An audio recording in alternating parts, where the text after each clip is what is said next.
So a very good evening to everybody, and welcome to tonight's talk on autism, from misconceptions to understanding. For those of you who might have found a link to this through various places it's been advertised, or maybe had it passed on to you from someone else.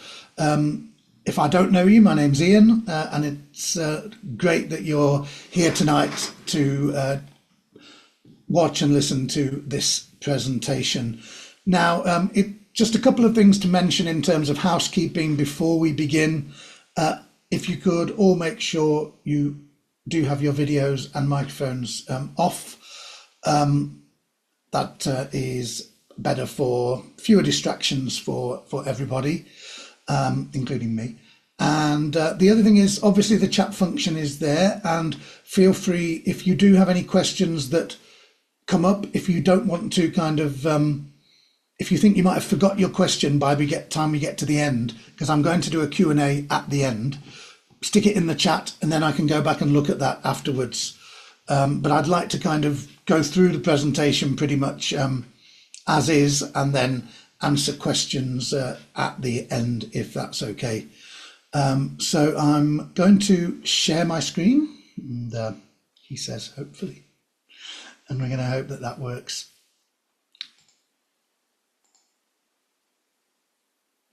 Screen sharing. Now I hope that you can all see my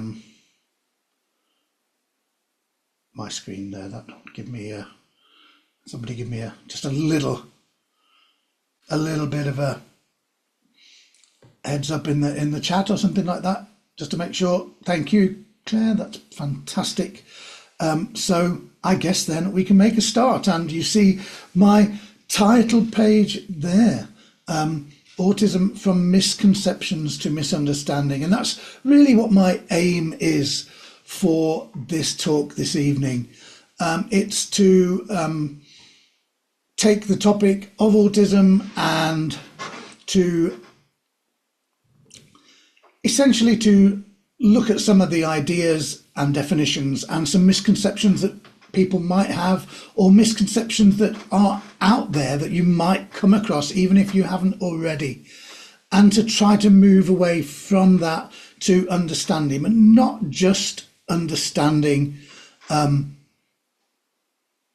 facts about autism. What I really want to do, particularly with the second half, if you like, of tonight's presentation, is to try to help you to understand how autistic people experience the world, and some of the different issues that can arise, and how that might look to the outside world, how that might feel to the person themselves.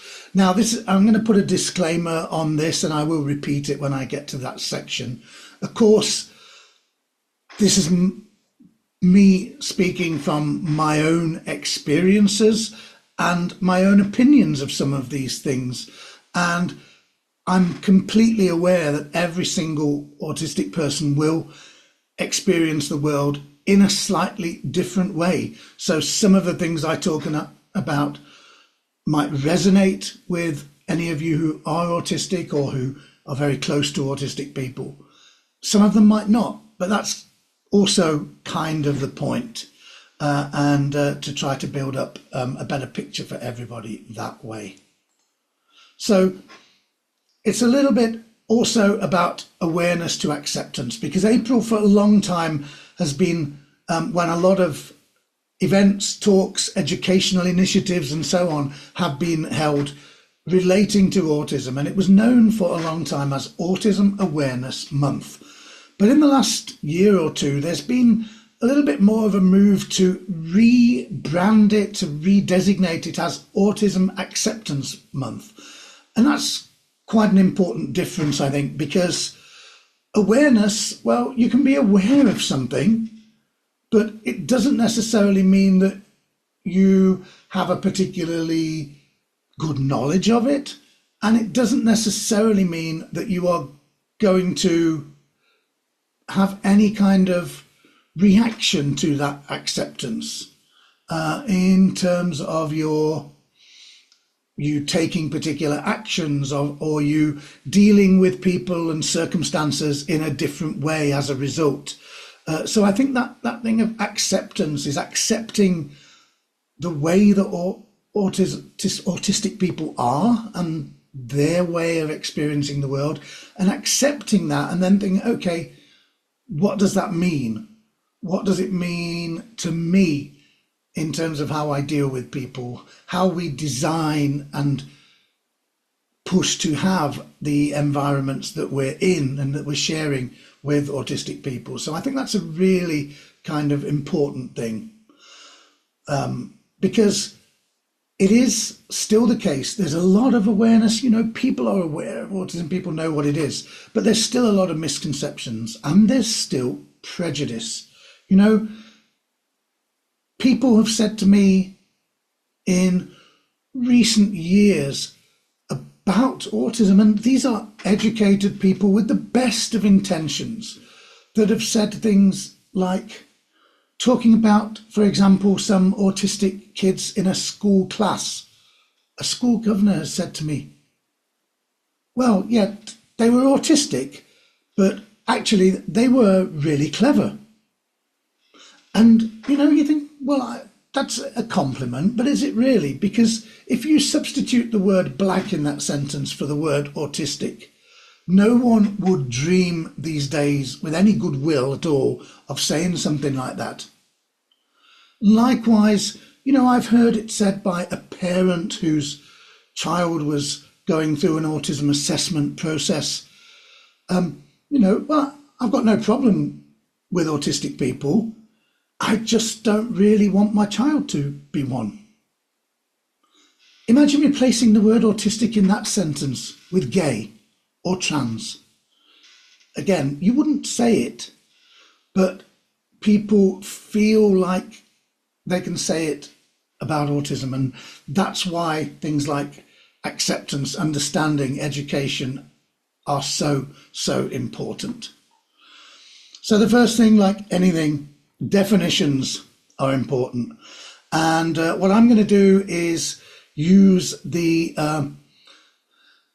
current version of the definition of autism that is used by the UK's leading autism charity, which is called the National Autistic Society. And I'm going to take that definition as a basis, and some of the phrases that are used within that a little bit later, I'm going to be looking at them in a bit more depth. Okay, so I'll read this out, so you don't have to, but it is on the screen there as well. So autism influences how people experience and interact with the world. It is a lifelong neurodivergence and disability. Autistic people are different from each other, but for a diagnosis, they must share differences from non-autistic people in how they think, feel, and communicate. Being autistic means you may feel things and react to them differently to non-autistic people. You may find socializing confusing or tiring, and you may become overwhelmed in loud or busy places. You may have intense interests, prefer order and routine, and use repeated movements or actions to calm yourself or express joy. You might mask your discomfort to fit in, which can lead to mental illness. So that's the definition from the National Autistic Society. So a couple of things leap to my mind when I read that I think are really important. The first thing is that autism is a neurodivergence. What that means is that the brain of an autistic person works differently. The connections that fire up in a brain are different to non-autistic people. So it's not a mental illness in itself, although it does have a lot of overlap and can lead, if you don't get the right support, to mental illnesses of various kind. It's not a deficiency, it's a difference. And also, I think the important thing there is lifelong in that first paragraph. So this is something that is really important, because the first thing about that is that we often, in the past, I think, tended to think more of autism as being something we associated with children. And of course, you can give children support in their education and their home life and so on, but you don't grow out of it. You know, autistic children, no matter how much support you give them and what opportunities you give them, they turn into autistic adults who still have those similar, not maybe the same kinds of needs and support, but similar in terms of how much of that they might need. The other thing, of course, is that as more and more is understood about autism, people are being diagnosed later in life. People who wouldn't necessarily have been identified as autistic when they were young are being diagnosed much later. That was my situation. I was diagnosed when I was 40 years old, and I got onto the assessment pathway because my wife had been doing some training for associated with working with autistic children in an education situation. And some of the things she came across within that really struck a chord in terms of the way that I was and the way that I experienced the world. So, you know, it is, all of these things are really kind of important aspects of that definition. So what is autism? We dealt with that one. What's the next big question? What causes autism? Well, you know, this is really important because not only from the sheer point of view of making sure that people have accurate and factual information, but if we want to think about how people are going to respond to someone around them, or just any autistic person in general, you know, what are they going to do about that? Well, understanding what causes it, or what you think causes it, determines what you're going to try and do as a reaction and a response to it. So it's really important. So the best current scientific understanding is that autism is genetic. So that's why we've got a picture of some of a strand of a helix, double helix DNA strand here, but with a question mark, because the specific parts of the genome and the specific mechanisms are not yet fully understood. But the scientific consensus, the best current understanding by experts in the field, is that it is a genetic issue. That's why there are a lot of family links. You often find multiple people within families who have autistic type characteristics and who are subsequently assessed and potentially diagnosed. It's why you will often find that people bring their children for assessment when they're young, and as they learn more about autism, they recognize a lot of it in themselves. And a lot of adult diagnoses come out of having learned about autism through a child's assessment and diagnosis. I know a lot of people where that has been the case. So what causes autism? It's genetic. Really important, though, obviously, is what doesn't cause autism, because there are an awful lot of misunderstandings, misrepresentation, deliberate misinformation out there, and they can have very, very negative consequences, both in terms of the impact on the autistic person and in terms of the wider community in some cases.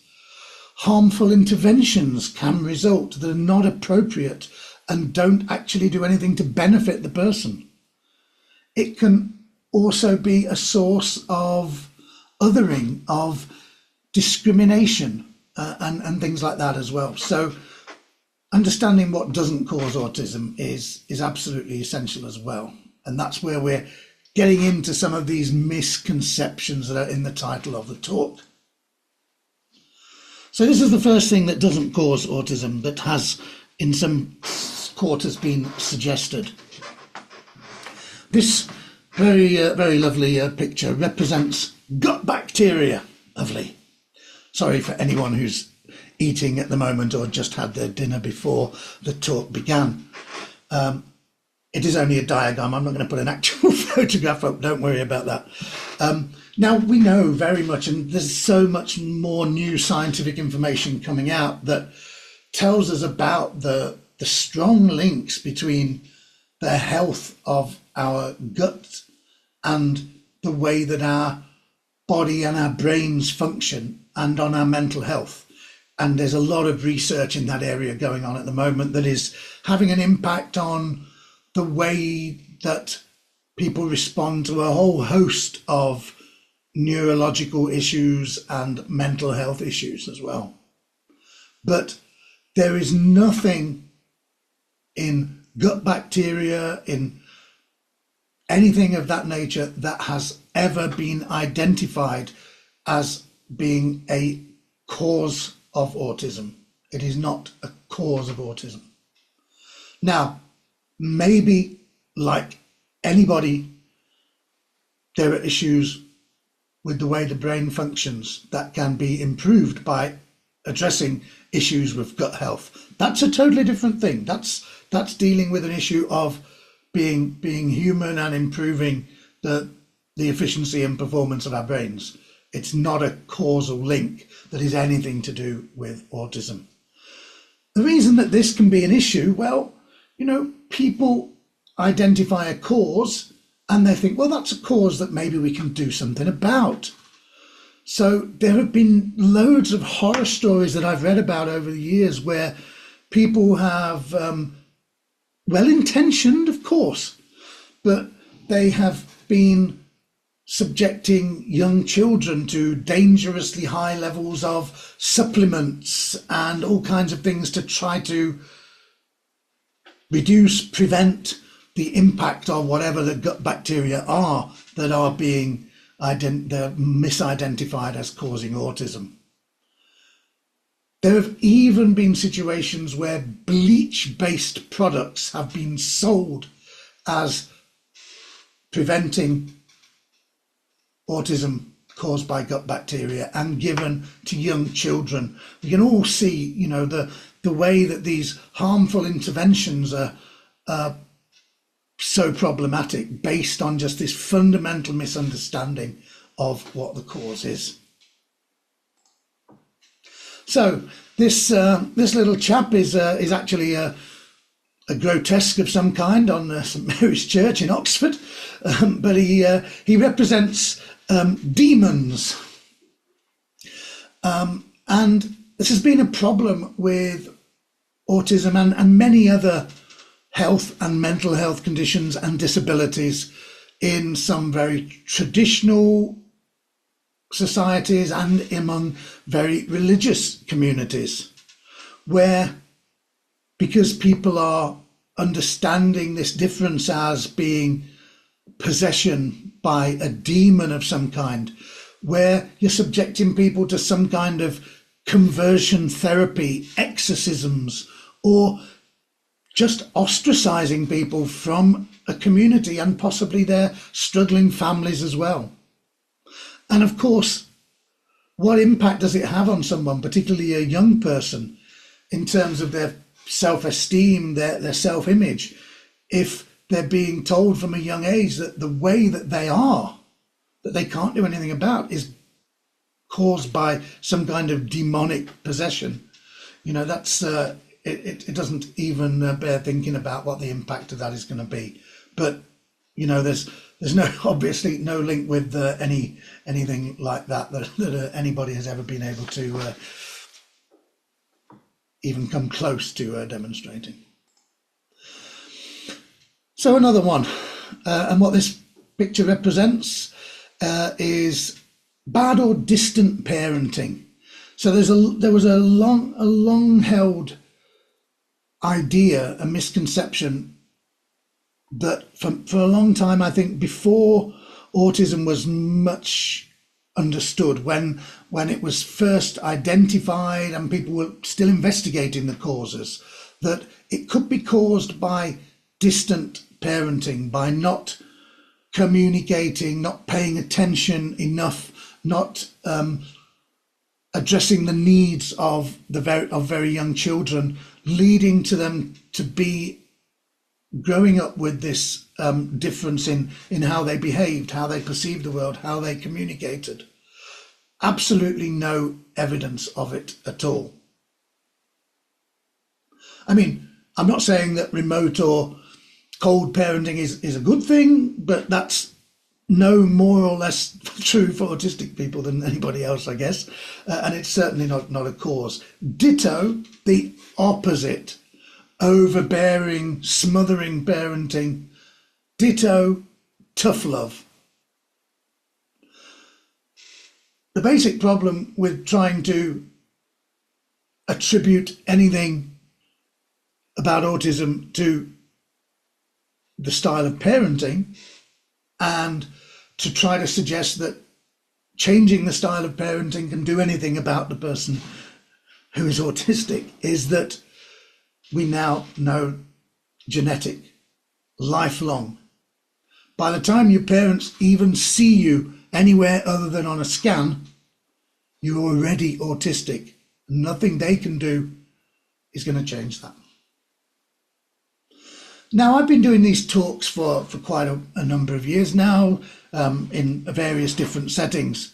And one of the things I always do is, look at these misconceptions about causes. But just when you think, well, that bit's a fairly firmly established bit of my talk, along comes somebody in a very senior medical position and somebody in a very senior political position, and we get a new one that we have to add. I have to take a new photo of something from our own cupboard at home, from our medicine drawer, and add it to the presentation, despite statements made by the US Health Chief Kennedy and repeated by the US President. There is no evidence whatsoever that consumption of paracetamol, Tylenol, whatever name you're going to sell this drug under, during pregnancy has any impact at all on the unborn child in terms of autism. And that's, I think on the bottom of this box it did say easy to swallow. The pills may be easy to swallow, but the statements about the links to autism, unfortunately, are not easy to swallow. They're very hard to swallow because they are completely unfounded. So, well, talking of Kennedy, the big one, of course, vaccines. This is the one that is the most persistent, the most widespread, and in terms of its overall impact, probably the most damaging, because this is the one that really has a much broader impact than just the autistic people involved. Now, let me say this clearly. Claims that autism was caused by vaccinations are untrue and have been demonstrated as being untrue. The man who made these claims in a paper, Wakefield, has long been discredited and his medical license was revoked in the UK. He was being paid by the manufacturers of individual vaccines for different childhood illnesses to come up with something that would put people off the combined MMR vaccine. It's a common phrase when you're investigating any kind of event: follow the money. When you follow the money, he's being paid to write that, to discredit the MMR vaccine. But of course, by doing that, he's starting a huge ball rolling that is still going. It's being fueled by politicians, by individual vaccine manufacturers, purveyors of alternative medical treatments to vaccines, celebrities using it for a bit of publicity. And it's something that we need to continually fight as autistic people and as a wider community, because it's really important to ensure that people understand the facts, but also if people believe this and they don't vaccinate their kids, that has a big impact on the wider community as well. And we're seeing that in terms of rising cases of things like measles, particularly, is the one that's been in the news a lot recently. So please remember, if you only remember one thing ever, facts and misconceptions about autism, they are not caused by vaccines, would be the most important one. Now, one of the phrases that we hear a lot when we talk about autism is that someone is on the spectrum. Ooh. Now, when I was a kid, that meant you were on your little computer, but has another meaning in this context. And again, I want to read the wording from the National Autistic Society website, because on the spectrum is a phrase that is bandied around a lot, and people don't always have a great understanding of what it actually means. Okay, so it says autism is understood as a spectrum. In the past, people thought the spectrum was a straight line between more and less autistic, and that isn't right. Today, we understand the spectrum to mean that each autistic person has a unique combination of characteristics. Autistic people can be very different to each other with different sets of strengths and challenges. So that's really important. And understanding a little bit more about the spectrum is crucial, really, I think, to gaining an overall awareness of autism and how it impacts people. There's been a lot of changes over the years to how autism is defined. Because, and it's taking the broadest possible scope. People say, well, how can you have one type of neurodivergence that covers everyone from someone who is unable to communicate verbally and requires constant, lifelong, close support, and someone who can get good education, have a good job, have a family, and all those things. And of course, that's where the complication comes in, and that's where this spectrum idea comes from. But they are these days all covered by one single label in terms of the diagnosis, and that is ASD, Autism Spectrum Disorder or Disability. Now, one of the questions that often comes up is, well, what's happened to Asperger's? Because Asperger's was the diagnosis that I actually received when I was diagnosed, and many people who might be diagnosed later in life might also have received. Well, Asperger's syndrome was understood as referring to people who display difficulties in some of the same areas, but are able to live independently without that close lifelong support. But it just added confusion to something that's already pretty confusing. And so it was taken out of the diagnostic manuals as a potential diagnosis. And so everything is now just covered by the autism diagnosis. And they've assigned 3 levels. Levels 1, 2, and 3, depending on the level of support and independence that the person may or may not require during their life. And it's a very, very controversial topic among the autistic community in terms of autistic people, people with autistic children, and so on. But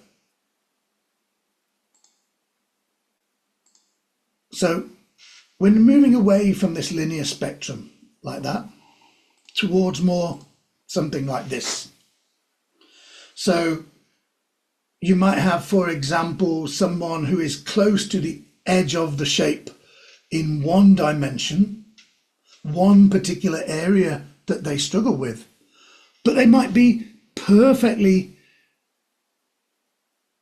capable of dealing with issues in other areas. Someone else might have issues in all of the areas, but to a different combination. And so they will be somewhere else on that map. And it's a sort of a much better, actually more accurate way of understanding it.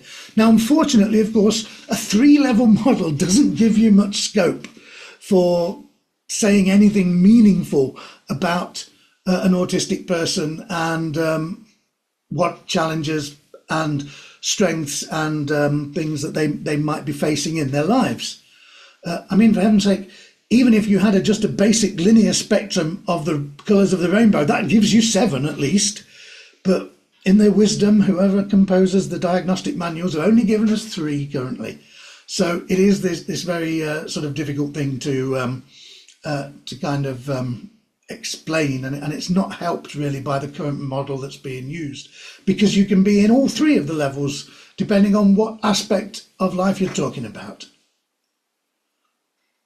Now, we often used a differentiation in the past.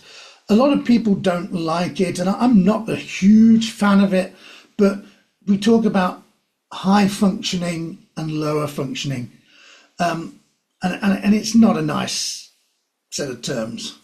But the thing I think that is useful about it still is the fact that it sort of explains a little bit about what you mean, that someone can be autistic and able to live independently and so on, and other people might not, as a sort of overall look at where someone is in terms of their support needs. It kind of works, and until someone comes up with a better, widely accepted way, you know, I'm sure it will still get used. So we've talked causes, we've talked not causes. We've talked about, let me go back to that one, sorry. We've talked about those things, but there's definitely a lot of myths about autism, but also some stereotypes. Some of those things need setting straight a little bit, but you know, things become stereotypes for a reason. Things become cliches for a reason.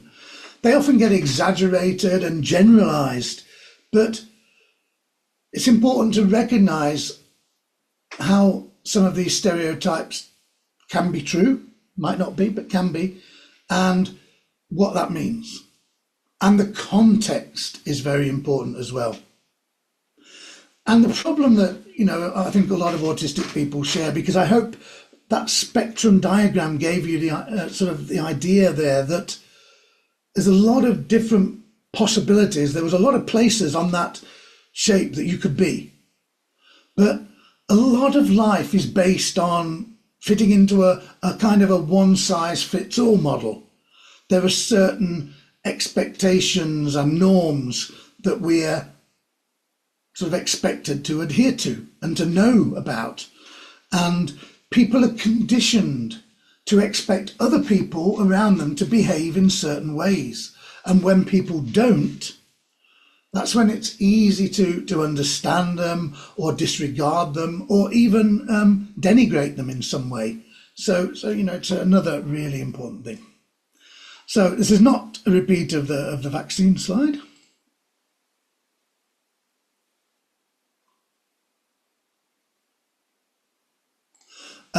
This represents the fact that it's medications.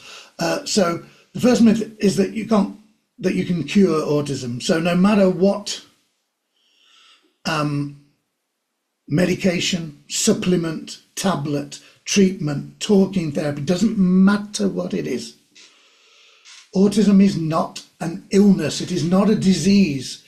It can't be cured. It is a way of being and a way of interacting with the world that lasts for a lifetime. Can we make life easier, more manageable, less stressful, less distressing for autistic people? Yes, of course we can. But that is by understanding, it's by acceptance, it's by giving support, it's by making appropriate accommodations so that autistic people can deal with life more easily. Now, a cure is a really interesting conundrum in a way, because, you know, sometimes people sort of speculate, if they developed some kind of gene therapy, would you take it? And it's you're getting into a whole area of medical ethics, which is for the experts in that field. But, it's a really difficult thing to process as an autistic person, because you're almost saying that something about you is something that scientists should be working on eradicating. Something that is a part of who you are, and you don't know how to be any other way. You don't know what it's like not to be autistic, to perceive the world around you in a different way. And it's an impossible question to answer, but it also does have this very kind of upsetting aspect to it of, why would you want to eradicate something that is a part of the way of being of so many people? It's a very, very difficult area to think about. So what's our next slide? Well, our next stereotype really about autism is that autistic people have a liking for routines and demonstrate quite fixed patterns of behaviour and preferences.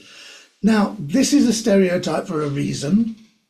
It is, to some degree or another, true, and it is a diagnostic criterion when people are assessed for autism.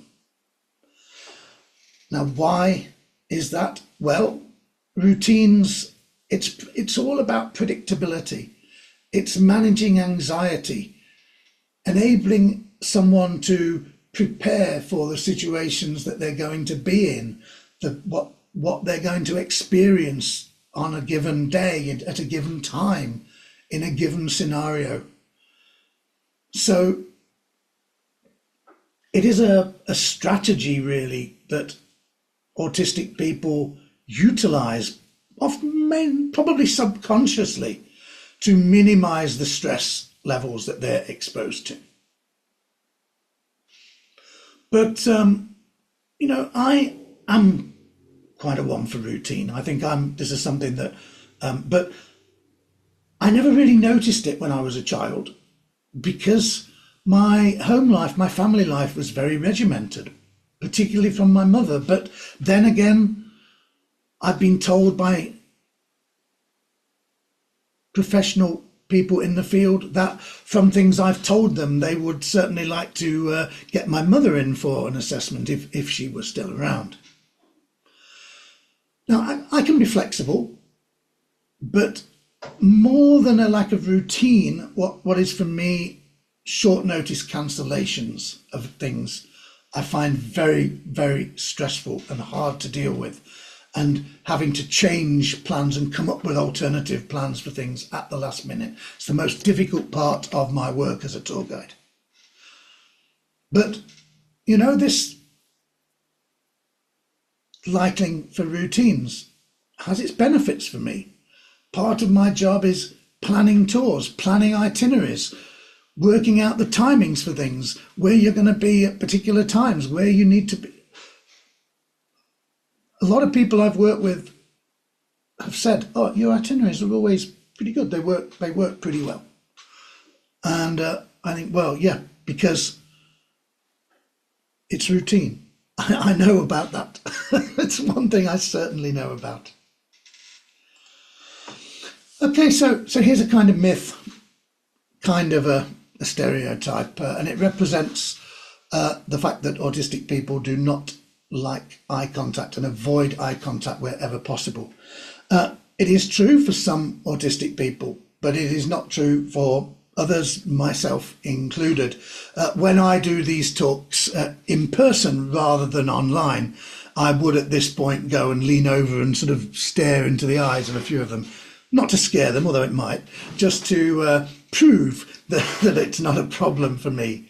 But for those people for whom it is a problem, it's a big problem, and it's very difficult to have eye contact with someone and concentrate on anything else, to process any other information, to do anything else at the same time.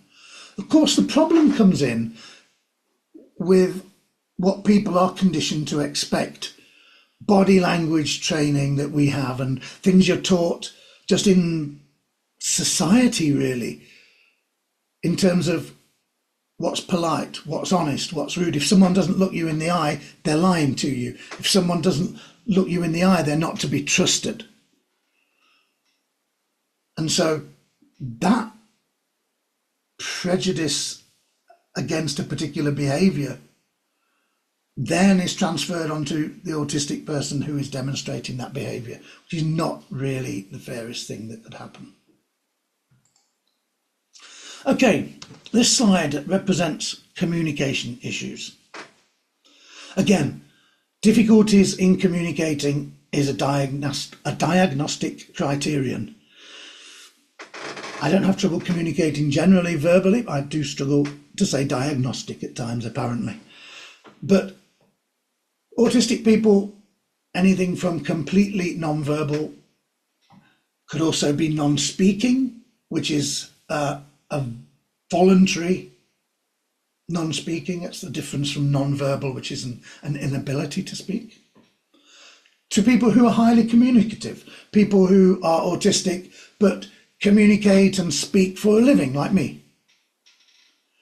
But the difficulties are not so much in whether you can communicate. The difficulties are differences in the way you might communicate and the kinds of communication that you might prefer. One of the very common things with autistic people is struggling with small talk, not really understanding the idea of why do you just want to talk about something that's completely unimportant? You know, it's just really strange. Knowing the amount of information to give, understanding the nuances of turn taking in conversation, speaking very factually, speaking very bluntly. Now that can be a problem. It's been a problem for me. When I worked in an office job many years ago, I struggled with that because I was very, very blunt with people. Being honest, I wasn't offensive, but I was very blunt, and people don't always like that, I discovered. Particularly if they're much more senior than you in an organisation. We live and learn, don't we? Autistic people might overshare because they're so keen to communicate, but they don't quite know how much they should share. They also might not recognise boundaries between how you communicate and what you communicate with different kinds of people, close friends and family, or a colleague, someone in a professional capacity, and so on. So, you know, this communication issue is valid, but there are much more nuanced situations to it. Now, linked to the difficulty of communication is this one. Autistic people take things literally. Now, it's difficult. I mean, the example in the cartoon here, you know, if someone says, please have a seat, you don't pick it up, put it under your arm and walk out with it. Okay, it's silly. You know, if someone says it's raining cats and dogs, you don't expect they're literally going to be falling on your head. Maybe some autistic people do, particularly when they're young. But understanding metaphorical and figurative language can be difficult. particularly for autistic children who haven't really developed the understanding of those concepts, perhaps. But I think where this literalness comes in is not so much with not understanding turns of phrase. It is the way that things go in conversations and in social settings. Maybe not getting the joke if it's a play on words or something like that. And maybe it's also taking people at their word, expecting everyone to be as honest, as open, as blunt as they are, and taking them at their word, trusting people maybe a little bit too much sometimes, can mean that you might get taken for a ride, taken advantage of. One of the things that I've learned only in very recent years, took me until my late 40s to discover that if someone writes in an email anything work related, that they'll do something as soon as possible, ASAP. If I haven't heard from them by lunchtime, by the end of the day, within a couple of hours, that doesn't necessarily mean that they have forgotten, they can't be bothered, they don't want to do it.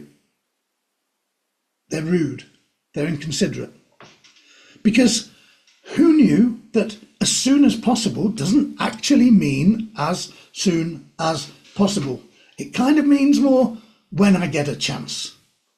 So taking something literally can be difficult in certain situations. So even though I don't pick my joke and go out with it when someone says have a seat, it has impacted me taking things more literally than they are intended at times.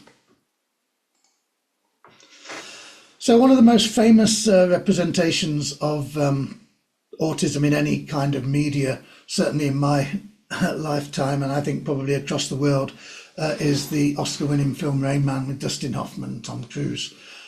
Great film, great performances, and certainly in terms of raising awareness of autism, absolutely amazing.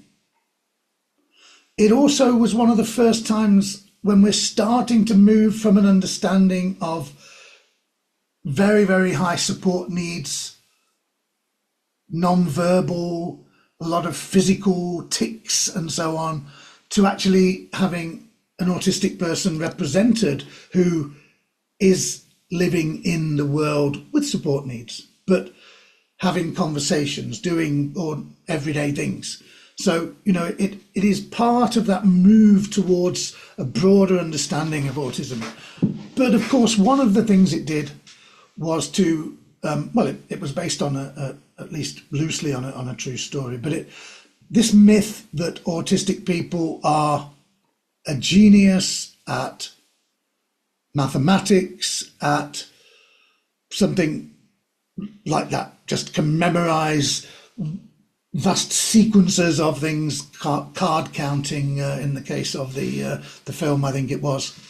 And so there's kind of a misconception out there that if you're autistic, you must have some kind of special superhuman talent in some particular area. Unfortunately, it's not so. You can put it in a simple, logical argument. Not all people have a superhuman talent. All autistic people are people. So therefore, the logical conclusion is that all autistic people have a superhuman talent. Maybe the way their brain works can benefit them in certain ways and make them particularly effective in certain parts of life, in certain jobs, in certain situations. Of course, that's a different thing. But it doesn't. The autistic savant myth is just that. It is a myth. So our next slide. Trains and dinosaurs. Trains and dinosaurs. Well, one of the things that people sort of tend to think they know about autistic people is that they have a very focused and some might say obsessive interest in particular subjects, and they like to talk about them, they like to spend time on that subject researching it, and can know absolutely everything there is to know about a particular thing. And two of the most common things are trains or other kinds of transportation and dinosaurs. And it's kind of a sort of a standard joke throughout the autistic community, particularly the dinosaurs, because look, if you're not interested in dinosaurs and you don't think dinosaurs are cool, then that doesn't just mean you're not autistic, it just means you're wrong. Dinosaurs are cool. It doesn't matter. So special interests, okay, again, it's a stereotype for a reason. It is a diagnostic criterion. But there's another couple of aspects to it. Of course, if an autistic person can channel the interests that they have, then they can be very, very effective in certain jobs, in certain areas. They can achieve a high level of expertise and proficiency and knowledge that can make them into great physicists or doctors or artists or whatever it might be. You know, sometimes people say to me, well, how can you be a tour guide for a living if you're autistic? And I just think, are you joking? It's the perfect job for an autistic person. People pay me money to stand or sit and listen to me talking for hours about things that I'm interested in. That's the dream for an autistic person. Most autistic people spend a lot of time hearing people say things like, oh, I wish he'd just shut up about whatever the subject is for a little while. Oh, why does it always have to be dinosaurs? If you can make a living out of talking about the subjects that really interest you, that's the dream. The other aspect of special interest that I wanted to mention, particularly for kids, is I would say that they fulfill a dual function. It's a function of the autistic brain that it seeks out information about particular subjects to a very high degree of depth. That's okay. But it's also something that is comforting and reduces anxiety and stress. Being able to wrap yourself up in this subject or this particular activity and spending your time on it and engaging with it, it is comforting in a way that many other things aren't. And so it's not necessarily a good idea to discourage special interests, as long as nobody's doing anybody any harm, of course, or themselves. But to discourage it and prevent people, especially younger people, from pursuing these interests can be quite detrimental because they fulfill this stress and anxiety reducing function for them. Okay, so the final one of these stereotypes is this one, and this is one that I think is really quite a tough one, because it represents the fact that the stereotype that autistic people don't feel emotions as much as non-autistic people, and that they lack empathy. And this is actually, you know, for a lot of autistic people, we find this actually really hurtful, because imagine that someone's saying that about you, that you would see some absolutely horrific or tragic thing and it not make you feel something, or that it wouldn't cause you to have a huge amount of empathy and sympathy for the people involved in a situation. It's, you know, it's not a nice thing to be accused of. Accused might be a strong word, but it's not a nice assumption for people to hold. But it is based on some aspects of autism, of course, because stereotypes always come from somewhere. Yes, autistic people find it harder than non-autistic people to recognize non-verbal cues. So if they are not told how someone is feeling, they might find it harder to recognize from that person's facial expression, from their body language, and to respond to that. It's not that they don't feel the emotion and they don't feel the empathy. Also, identifying and expressing your own emotions can be very hard for autistic people, myself included. Something that I've had to work really hard on over the years to get better at. And if you don't know how to express your empathy, your emotions that something makes you feel, then it's easy for people to think that you're not feeling them. And that is, something that is really difficult, a difficult assumption and stereotype for autistic people to get over, I think. And so I think it's really important for people to think a little bit more closely about how a person is responding to particular things. Okay, so we've dealt with some of those myths and stereotypes. Of course, language is always a difficult thing, and in this age of cancel culture and all of these kinds of things, and people being very keen to avoid offending other people, it is important that we choose our words carefully, and we think a little bit about the impact of our words. So what I want to talk about a little bit is a few of those things, a few things that might come up. Now, the first of them is person-first language. Now, you will notice that on most occasions I will say an autistic person. That is not person-first language.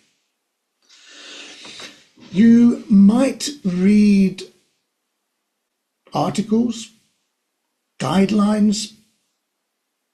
Companies and organizations might have rules about using person-first language. So you will say a person with autism. Now, this is very well-meaning, and the idea behind it is that you are saying it's a person and they have autism. Okay, that's fine. But I think a lot of surveys, repeated surveys, have shown that most autistic people who are able to express their own preference prefer to be called an autistic person, because it is not something you have. It's not a disease, it's not an illness. It is actually part of your identity, part of who you are. So you're an autistic person. That is the preference for a lot of autistic people. It's actually my preference. But to be honest, I care much more about what people do. People could use the person-first language or not. I don't really care, as long as the way they behave towards myself and other autistic people is the way that I think is what it should be. Some people are a little bit more strict over that and a little bit more likely to call people out for it. So it's just, I think, something to be aware of. But either one is really okay. But the preference of many people, autistic person. Okay, second thing, suffering from autism. I think that's pretty obvious. I've said many times it's not a disease, it's not an illness. And yes, I suppose you could say, but autism causes you challenges in dealing with life. So in that sense, it's sort of suffering. But, you suffer from flu, you suffer from some other kind of illness or disease. I think it's over medicalizing, unnecessarily medicalizing something that is not a medical condition in the normal sense. You don't look autistic. Oh, what a lovely one. Okay. I don't necessarily think that is a compliment. And I'm going to leave it at that for now, because I'm going to talk a bit later about that in a bit more detail, and you'll see why I've left it there. Oh, now this is one of the great ones. Everyone's a bit autistic. Again, I think this is supposed to kind of make you feel better, and saying, well, everyone's different. Everyone's got their own little quirks, and some people are into trains and dinosaurs and this kind of thing. But I think a lot of times it is playing down the challenges. It is seen and perceived by autistic people as playing down the challenges that they're dealing with and the support that they do need. It's almost negating the fact that they need that support. They need those accommodations. And to be diagnosed, you do have to meet certain criteria. It is a scientific process assessed by experts. And it's not just that you a bit autistic, you do this little thing, or you do that little thing, you have that little quirk. It has to be a combination of things, in particular, in different proportions. So, please try not to say everyone's a bit autistic, even if you mean it really well. The other one that I've added, because I've come across it, this phrase is increasing and fashionable. Autism's increasing and fashionable. Now, of course, we hear a lot more about autism these days. Yes, numbers of people diagnosed have increased sharply in the last couple of decades. Nobody's disputing that. Fashionable, well, I think, because some people then, particularly in the modern age, people create online content about it, and people are able to ask for accommodations and adjustments in their work or in their study or whatever it is. But it's not fashionable. You don't just say you're autistic because you think it's fashionable. And I just think the whole concept is ludicrous. I feel like we should welcome the advances in science and medical research and genetic research and neurological research that enable us to identify these things more accurately and to properly understand them. I feel like it'd be like going up to Albert Einstein and saying, well, this relativity, we never used to have so much of that when I was a kid, but now look, it's all the rage. It's just it's ridiculous. We learn over time, we discover new things, and if they happen to be things about autism, I don't think that's necessarily a bad thing or something for anybody to complain about. Okay, so we're going to go on to how an autistic person experiences the world. Settle in, folks. Now, this is where I repeat my disclaimer. This is mainly based on my experiences, how I experience the world, but it's also based on, I've done a lot of reading. I have a lot of interaction with autistic people online, in real life, as the kids say, friendships and personal relationships and so on. So, but I understand that any of you who are autistic or know autistic people, you might have a very different experience of how they behave and act in certain situations. So I will put that disclaimer on it. So let's go back to that definition from the National Autistic Society. Feel things and react to them differently. So this is true in both a physical and emotional sense. So an autistic brain can be perceiving things through the senses in a different way to other people. In a physical sense, that can be the touch of certain types of substances or textures. It can be certain sounds. It can be certain smells that cause discomfort, that churn the brain up. And it's a little bit like the eye contact. That is also comes under this category, I guess, because it's a sensory thing. It limits the capability of that brain and of that person to do other things, to engage, to actually perform actions. You know, some of the sensory issues that I know people who have, it can be things like wearing certain kinds of fabrics, clothes that fit in a certain way. It can be the labels in clothes. A lot of autistic people cut the labels out of their clothes. It can be ticking clocks. Most people might think, couldn't even tell you if the clock in their living room ticked or tocked. But there would be autistic people for whom that would be like a bass drum in their head constantly, rendering them incapable of thinking about anything else. Certain textures, well, yeah. You can see it with the way that autistic people sometimes deal with food. Maybe having a very limited diet, always eating the same things, a little bit tied into routine as well, that one. But not liking things that have a certain kind of feel to them when you eat them, not mixing different foods together, not having different items touching on your plate. I don't like hot and cold things touching on my plates. I will, if I'm having something, if I get the chance and it's got like a salad, I'd like the salad on a separate plate to the rest of the dish. I don't like the hot and cold things touching. I don't like the sensation of, you know, like you get sometimes a wooden spoon with your ice cream, or you get a wooden fork when you get some takeaway food. I carry around in my bag with me at almost all times a couple of these plastic forks. That's how I deal with it, because I don't like the feel of that in my mouth. It's feeling things, reacting to them differently.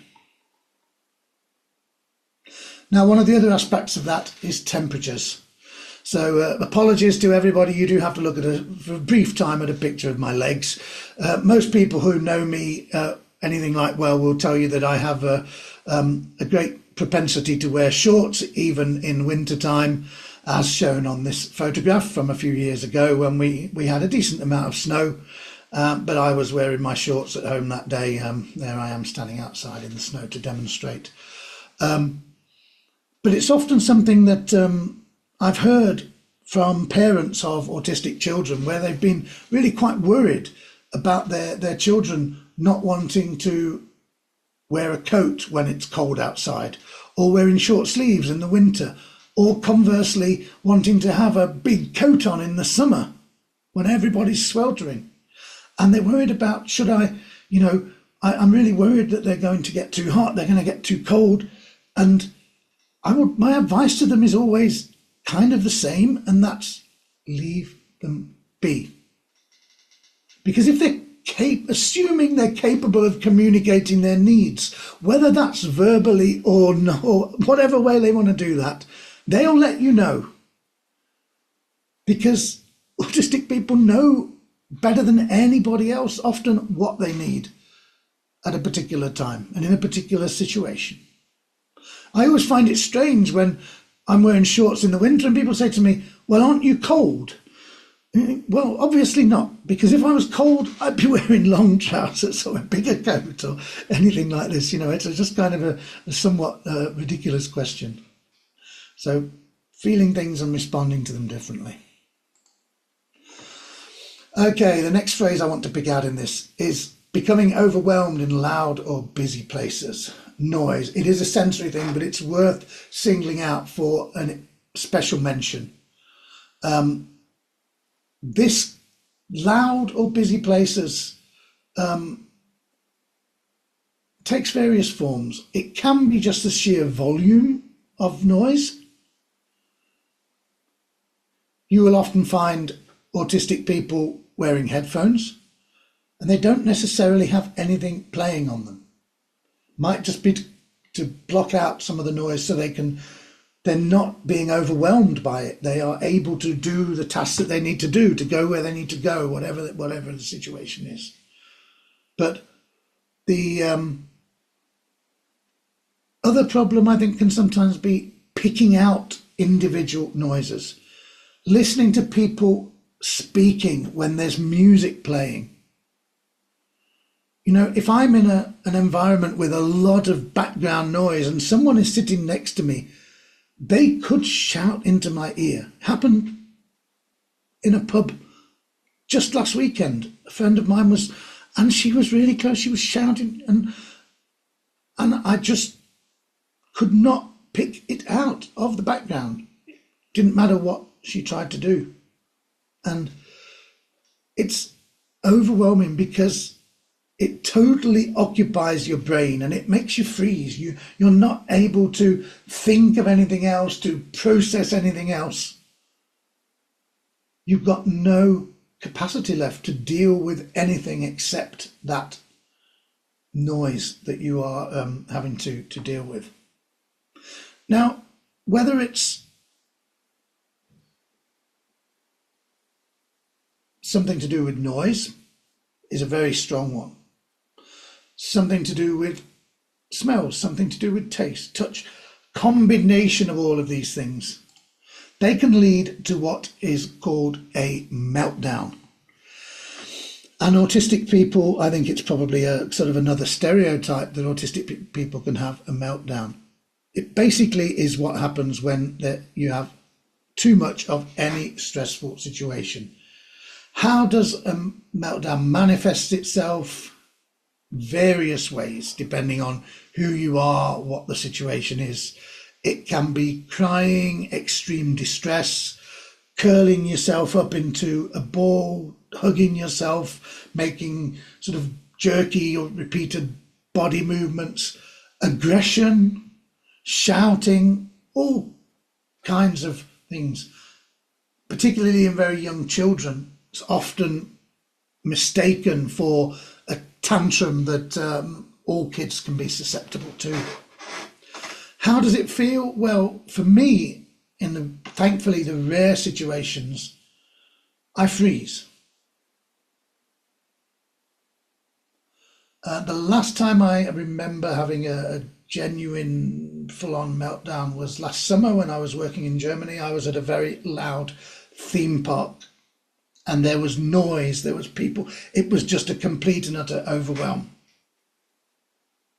After several days of working, I just froze. I was in tears. My heart was racing. I was sweating. My head felt like it was being squeezed. And I just could not process any information. I did not know where I needed to go. I didn't know how to get there. Somebody saw me looking distressed and I managed to get me to say where I needed to go and took me there. The other thing about the meltdown is the afterwards.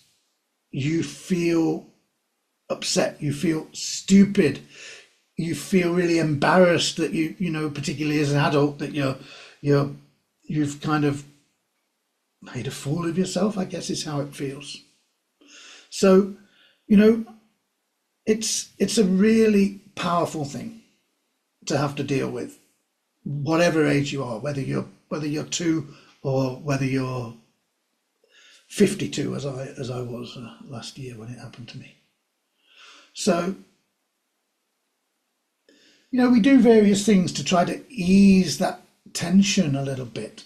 You know, what do I carry in my bag apart from plastic forks? I carry him or something like him, something that I can just try to focus in on and just ease the stress. I always have some little balls that I can throw against the window, throw and catch it, something that you'll focus on to try to take down that stress level a little bit. But it is really hard. So the next thing I want to talk about from the next phrase is that you might, I've not highlighted you might, because I think might is probably a little bit underplaying it. Mask your discomfort to fit in, which can lead to mental illness, but mask your discomfort to fit in. Now, this is where I come back to this phrase that I mentioned earlier, you don't look autistic. And why that's not necessarily the compliment that people might think it is. Because believe it or not, the aim of life is not to look as though you're coping with everything the same as everybody else does. Surely the aim of life is to be as comfortable as you possibly can be in the situation you're in. And particularly for what we, for want of a better phrase, can call higher functioning autistic people. This is one of the most significant and most difficult and most serious issues around the whole question of autism. Okay? It's a well-known fact that if you're by a lake and you see the duck there and the duck is gliding across the surface of the water, you look underneath and its legs are going to and fro to get it where it needs to be. You might think someone looks like they're okay. You might think they don't look autistic, they just look the same as everybody else in the room. But you don't see the effort that is going on under the surface to enable them to get to that position. It's a pressure to conform. No matter how old you are, there are expectations of how people should behave, the way you should respond to certain situations, to certain problems, to certain people. I think when you're a teenager, this is very intense for everybody. Peer pressure, bullying and that kind of thing, if you don't conform. It's drummed into you from an early age. It's this one size fits all mentality a little bit. But then you get older and you're in a work environment. So, there are certain expectations of how you're going to behave. And if that does not come naturally to you because you can't pick up on the cues, you don't necessarily understand the subtext, you can't automatically read between the lines, you have a different response to the physical environment around you. How do you do that? How do you get through? Well, you learn to not show the impact it's having on you until you are out of the situation, and you copy other people. You learn how people speak in certain situations, the kinds of things they say, the way that they speak to certain kinds of people. Throughout your life, you're doing that, not just when you're learning to speak as a child. You are essentially suppressing your natural behavior, your actual identity, who you really are, in the interests of conformity. And that is an exhausting thing, as we'll talk about in a moment.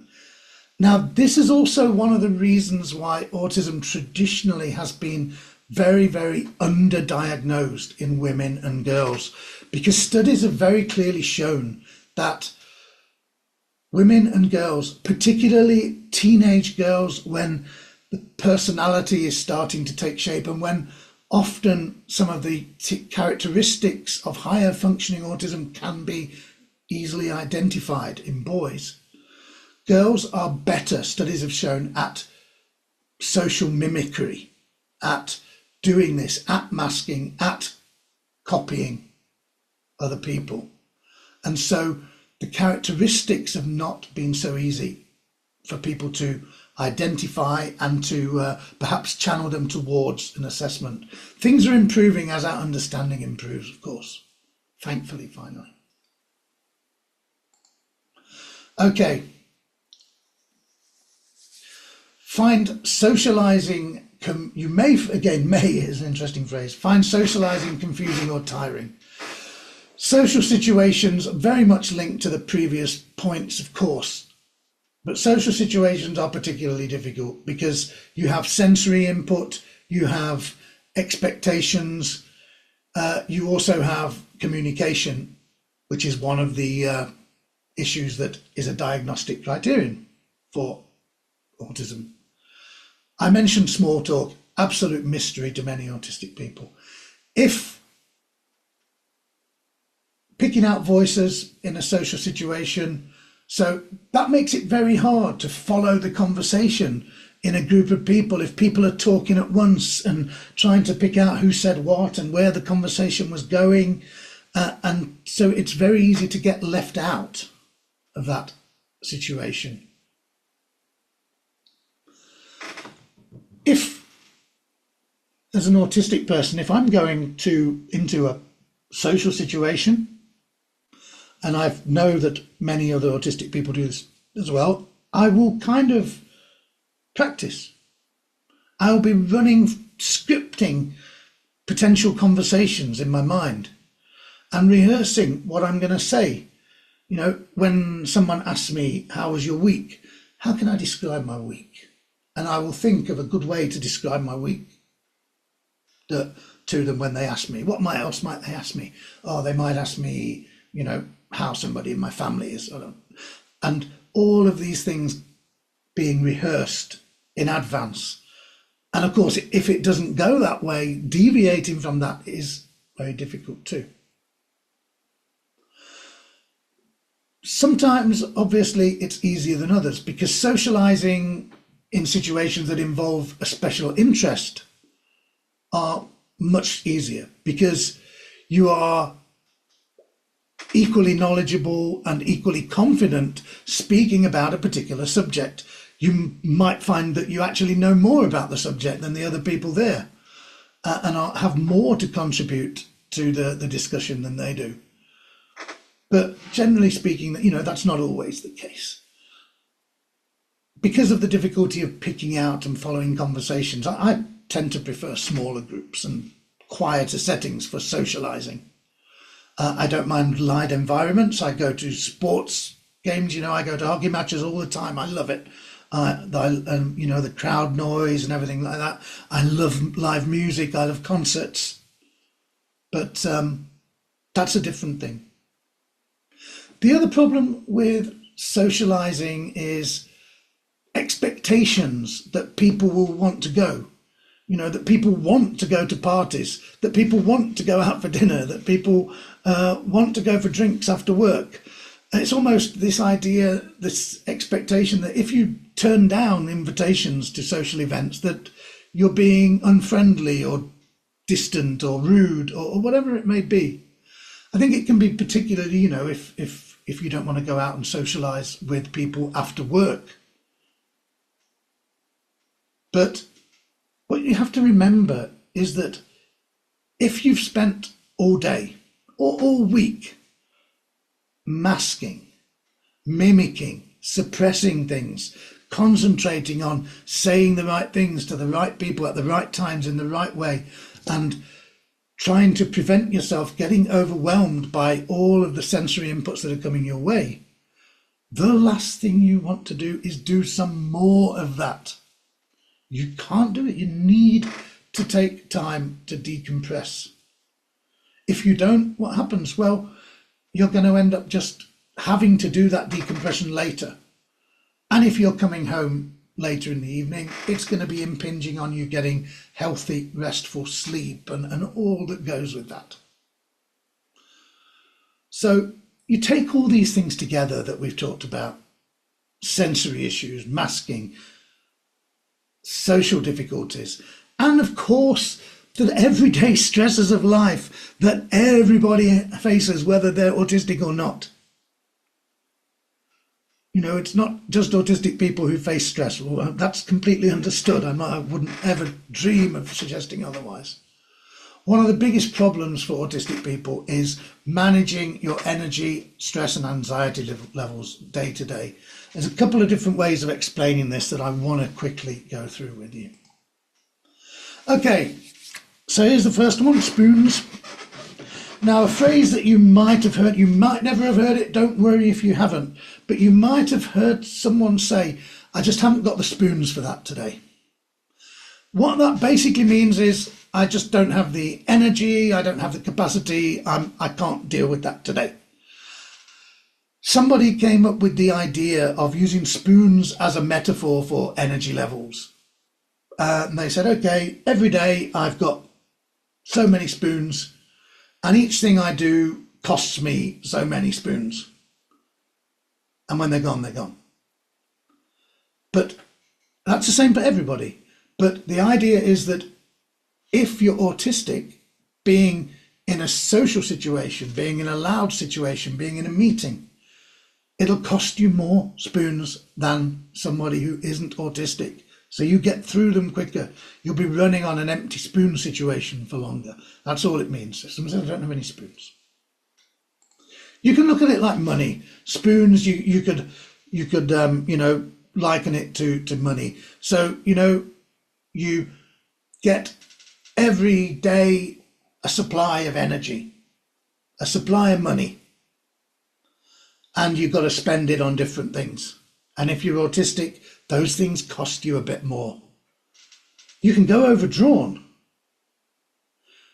But if you go overdrawn one day, that's okay. You're back on the positive the following day again. But just like your bank account, you go overdrawn day after day, week after week, month after month, that has an impact. Might not be immediately, but at some stage it's going to have a big impact. The other way, my favourite way of explaining it is a bucket. Everybody has a bucket of energy, what they can and can't do. I don't mean physical energy, I mean social ability to do things, to function, whatever the things might be that you might need to do in a day. And life turns on the tap and it's filling your bucket up. Generally, it's fairly steady flow, but times it might come faster. Maybe if you're autistic, it's going to be running faster into the bucket in more situations. If you're not autistic, your bucket has a hole in the bottom. It doesn't build up.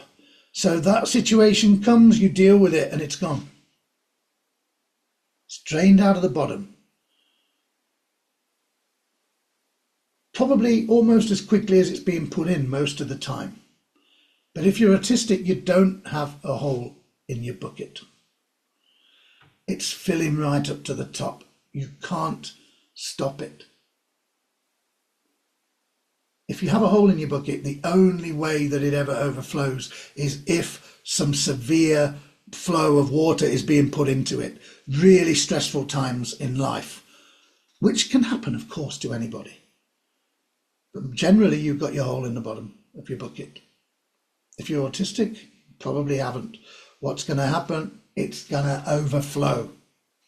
And you're going to need to do something about that at some stage. That's my favourite model, but I recently came across another one that I've not really thought about a lot yet. And it kind of refers to coping with life, coping with situations as an autistic person. And it is basically likening it to swimming underwater, where non-autistic people have got scuba equipment. They can stay down there as long as they need. They can keep on breathing. They can go around. They've got a big supply of air there. An autistic person, you can't do it for as long. It's more difficult. You've either got to go back up the top and breathe, or you're going to drown. And the result of all of those things, when you've got no spoons left, you've got no more overdraft available with your money, you've got your bucket overflowing all over the place, or you're drowning, is what we call autistic burnout.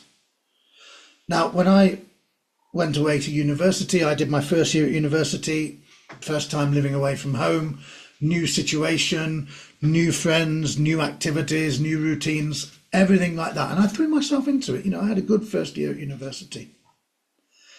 By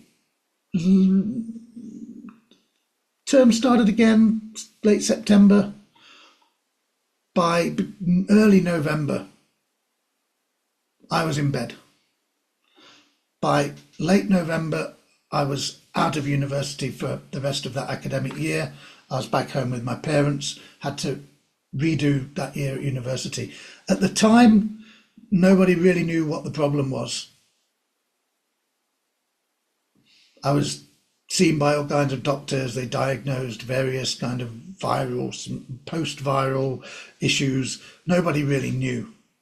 But looking back, that's exactly what it was, autistic burnout. I'd been dealing with so much for so long, and my bucket had completely overflowed. Same thing happens to me when I've had a busy weekend. If I've been away for a weekend where I've been with friends and I've had a fantastic time, I've really loved seeing the people and the things we've done and the things we've seen, but it takes its toll. If I then try to keep doing it, same thing happens. When I come back from a week away on a tour, I can't just get up and do stuff the next day. It tires me in a way that I find hard to explain, but I'm doing a presentation, so I'm going to try. The best way I can explain it is an extreme tiredness. I don't just mean physical tiredness, lack of sleep. I mean a heaviness in the entire body, a fogginess of the brain, and complete inability to focus, and irritability, and the slightest thing or nothing at all can just have me in tears. That's how an autistic burnout feels to me.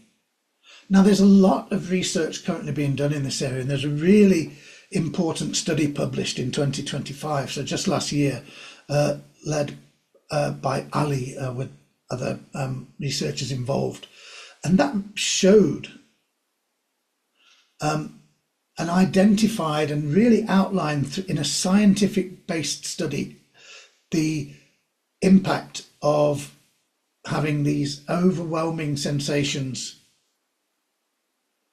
And it's made worse, actually, by the fact that people struggle to identify their own emotions, and by extension, their own distress and their own limits. When is my bucket about to overflow? I can't quite see into it. Until it does, you're not quite sure. You always maybe think there's a little bit more space in that bucket. So that's what autistic burnout is. And these things, the masking and the autistic burnout, that is really, I think, for me, these are the biggest challenges that I face. Other autistic people, their biggest challenges will be in other areas completely, maybe. And that's what you can end up like. You need recovery time. It might not be solitary, but the important thing is it's got to be a place, a situation, an environment where you are comfortable to recover, not what other people think you might need. Getting you to drag yourself up and go out and do something that, even if it's something you might normally really love doing, that's not necessarily what you need when you're having that burnout situation. It's another place where your special interests are important.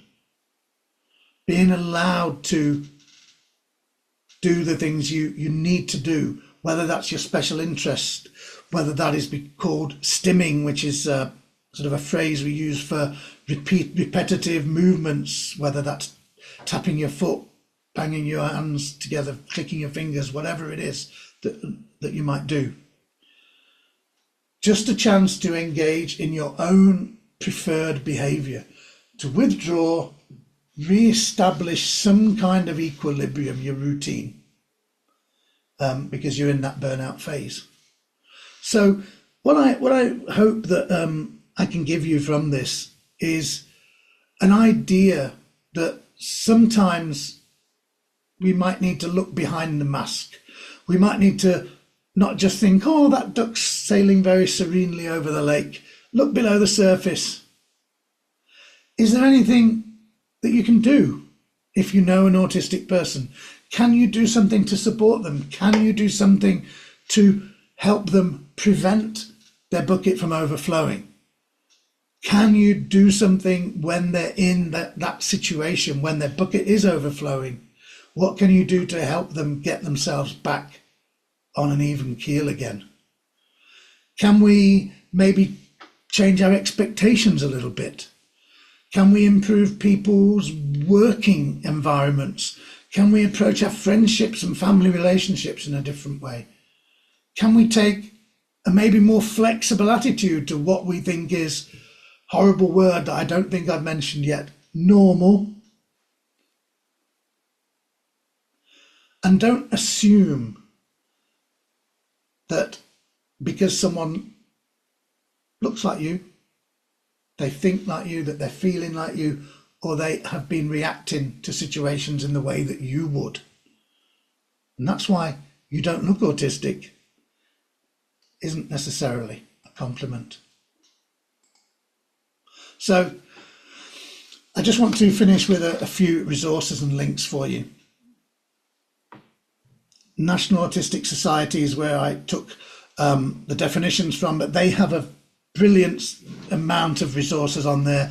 Everything from diagnostic advice to support advice to book recommendations to free leaflets to videos and documents giving you loads of information. They've got a guide for anyone who is writing an essay, a document for any purpose about autism, and journalists and so on, the kind of language that is best to use for certain things. A brilliant resource. Equally, Ireland has a very good autism organisation as well, called As I Am, at www.asiam.ie. Very similar situation to the UK one, and actually they've got a little bit more on there in terms of workplace adjustments and that kind of thing, because I think Ireland does seem to be a little bit ahead of the UK on that side of things. If you want to know a little book, it's available on Amazon. I couldn't lay my hands on my copy this afternoon. It's by Zana Gaynor, Catherine Alavisos and Joe Butler. And Joe is a friend of mine, and but I'm not just recommending the book because Joe's a friend of mine, and I was one of the speakers at the book launch. It is a great book about communication, about thinking of alternative ways to communicate with autistic people in certain situations, and understanding the response that you get from different types of communication. So it's a really good and very little booklet that you can just have on your desk and look at when you need to. If you want somebody else's experiences of adult diagnosis, a journalist called Laura James, successful business career and journalist, who wrote a great book called Odd Girl Out, and it's also obviously with the underdiagnosis in women and girls, also very interesting to have that female perspective as well. If you want to know about autism in terms of its history and the scientific side and a little bit about the more clinical side of it and that kind of thing, and the way that autistic people have been presenting in society at different times, it's a hefty old book, Steve Silberman's Neurotribes, but I heartily recommend it to you. So we come to that section where, if anybody wishes to, you can ask a question. So what I'm going to do is stop sharing, because then I can have a look at the chat. Now, does anybody want to, if anybody wants to ask anything, feel free to put your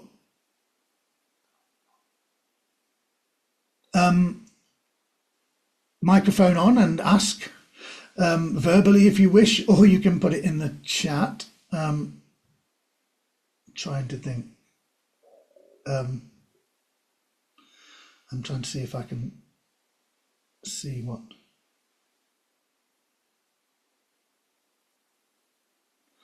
Now I see, Jackie, you've been saying about difficulty in assessment. It is a postcode lottery. Now somebody, hello, yeah, hi. What did you mean by, I can understand you saying that autistic person that you prefer that. What did you mean first language? Sorry, person first language. Person first language is basically saying a person with autism rather than an autistic person. So some people will prefer to refer to someone that way, and it's called person first language. That's just a I don't know who came up with that. That's what they call it. But that's simply what it means. They would use it for other things as well, other issues that people might have. It wouldn't just be autism, but it would be sort of a standard thing that they would refer to anyone by in that way. It's almost emphasizing the person. But then, but then they don't do it with other disabilities. They wouldn't say like a person with deafness or a person with blindness. You just wouldn't even think of ever saying that. So, it is a little bit inconsistent, but it simply means that you refer to, if someone were to refer to me in a document as a person with autism rather than an autistic person, that's all it means. Like Asperger's. When did they stop referring to Asperger's? So I Ooh, worked for someone who said of himself he had Asperger's. yeah. I'm not sure of the exact date. I mean, I was diagnosed 2014, so it's within the last 10 years or so. I think a lot of it goes on something called the DSM, which is the diagnostic manual. That's from the US, and that tends to kind of get copied in other places around the world with minor modifications. It was 2017 when there was a lot of controversy around Hans Asperger and his potential links to Nazi euthanasia programs when he was researching during the 30s and 40s. So I think that kind of helped give them a push a little bit, because there were a lot of people saying, do we really want a label that's associated with someone with that controversy around them? Because it's a distraction at best. I would say it's probably been around the last 7 or 8 years, something like that would be my guess. But certainly it's a relatively recent thing. Yeah, And a lot of people do still use it if that was their diagnosis, because that is then they take that very much as being kind of part their self-perception, their self-identification. he was in his late 20s. He had a phenomenal memory for Yeah, that, but he also had an obsession about comics, and he could work it into anything. His work yeah. was activist, and he could get comics into archives and so Oh, wow. fit it in. Yeah, fascinating. But yeah, it is. I hope that answers your questions. Any other questions that we have there? Anybody want to ask?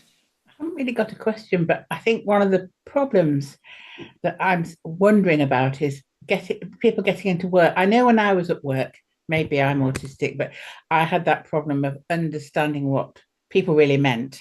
And I wonder, I've got lots of grandchildren, and two of them have been diagnosed as autistic. And I think, how can you prepare them for things like interviews and for the politics of the world of work? I mean, there's probably no answer to that. There, no. I mean, it is difficult. I think it. I mean, in an ideal world, the onus would be to make the environment more accommodating for autistic people. But obviously, we don't live in an ideal world. And as much as I would love to and try to work towards that, but I think we have to be realistic and say, yes, we do need to kind of educate autistic people a little bit and say, look, it's an imperfect world, but we have to navigate it, and we have to kind of learn a little bit how to do that while minimizing stress. There are an increasing number of organizations that do have adjustments in the recruitment process and the interview process, whether that is maybe not such a direct one-to-one communication, something that's a little bit more of an informal thing. I've heard of organisations giving the autistic person questions they're going to ask them when they arrive, and so they have like a few minutes so they know, they're not giving them 3 weeks in advance or anything like that, but and generally sort of moving away a little bit from that traditional interrogation, I suppose you could call it almost, to a more kind of inclusive style. That certainly the Disability Act, I think it's 2009, was really important because it classified autism as a disability which is a protected characteristic. And what that means is that anyone who is autistic is entitled under the law to ask for reasonable adjustments in a place of education or work. Obviously, reasonable covers a multitude of sins sometimes, but it is that that does have a little bit of backup, and it does mean that in the same way as accommodations are made for people perhaps with physical disabilities, in terms of accessibility, that similar accommodations have to be also made because it is sort of classed as a discriminatory thing if you can be shown to have not done so. So there are positive things that have happened, but it's a very slow process, and of course it's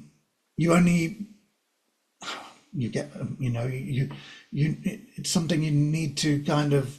It's no use to someone who's 16 now if it happens in 15 years. They need it. But I think it's certainly better than it would have been 15, 20 years ago, and it is improving. And more organisations are, particularly large organisations, they tend to have someone who is kind of responsible for inclusion, accessibility, and making sure that they are compliant in those areas. That would be, but I think it's really important. I mean, I think it's important for everybody, but to just kind of learn the kind of things, manage those expectations. Unexpected things are can be one of the most stressful things. So anything that you can be prepared for by learning about, by practicing in advance, in terms of interviews or just knowing in advance, it makes it much less stressful when it happens. I don't know whether that's sort of answered your question in any way at all. Yes, well, yes, it has. And as one of my grandchildren is quite small, I think educating as you're doing now, if we can get people, because sometimes people say they're disability friendly, and as long as it doesn't cause them any extra trouble at all, that's the trouble. And I think we need more understanding. Thank you. Thank you. Any other questions? Not a question, but I just wanted to say I feel seen. Thank you. Oh, thank you very much, Claire. Yeah, I know there were some comments and questions about assessment, and it is really difficult. It's it is a bit of a postcode lottery. Depending on where you live, there may or may not be adult assessments available on the NHS in the UK. I'm not sure the situation in other countries, to be honest. Obviously, as my experience is, and the UK is actually a little bit difficult as it may be. It is more enlightened, if we can put it that way. I know we had friends in France who, when their daughter was when they were speaking to the doctors about assessment, they came up with some real kind of antiquated ideas of of what she would and wouldn't be able to do that precluded her from an autism diagnosis. And, you know, in that sense, the UK was way more advanced, and in terms of awareness within the education system as well, is certainly, you know, generally pretty good. But for adults, yeah, it can be a postcode lottery and it can be a GP lottery. It's always worth seeing a second GP. A friend of mine, after my diagnosis, he kind of realised that he might also share some of the same characteristics.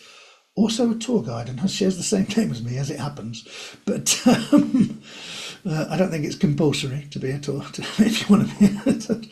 But he had to. He saw 3 different doctors before he found one who would consider giving him an assessment. One of them told him that he couldn't possibly be autistic because he was married.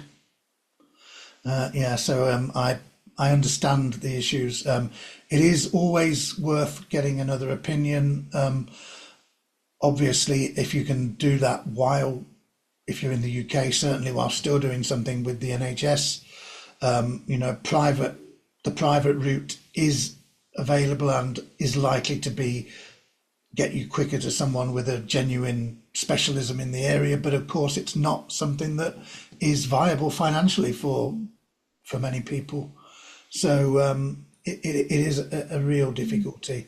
Yeah, I'm very lucky where I work in that the organisation recognises that it can be so difficult or impossible to get an adult diagnosis, so they will accept a self-diagnosis, and we do have a neurodivergence network as well, which is really good.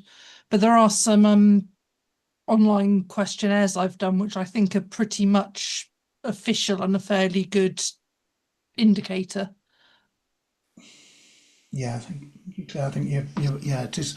I think big organisations are. I mean, I know you're a civil servant, so big organisations are obviously much better because they have more resources and more money generally. Well, yeah. Well, I think as well, there's also quite rightly a pressure to be setting a good example to the wider world.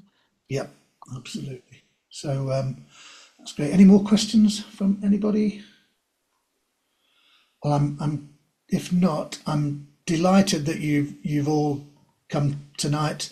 I'm delighted that I've been able to answer some questions, and I've got through everything I wanted to. And apologies if it's been a bit longer than we maybe expected, but you know, I think it's really important to cover the stuff. And I just want to thank you all for being here. Thank you for showing the interest and the commitment to come.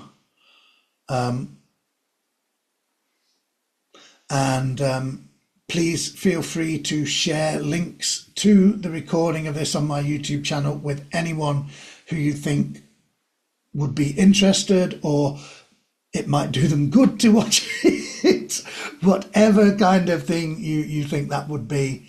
And I would you know, direct them there, and that would be fantastic. So thank you so much, and I hope it's been useful, and I hope it's been informative, and I look forward to seeing you all again very soon, those of you particularly who come to other ones of my tours and talks and those kinds of things, and I will be back soon with more of those.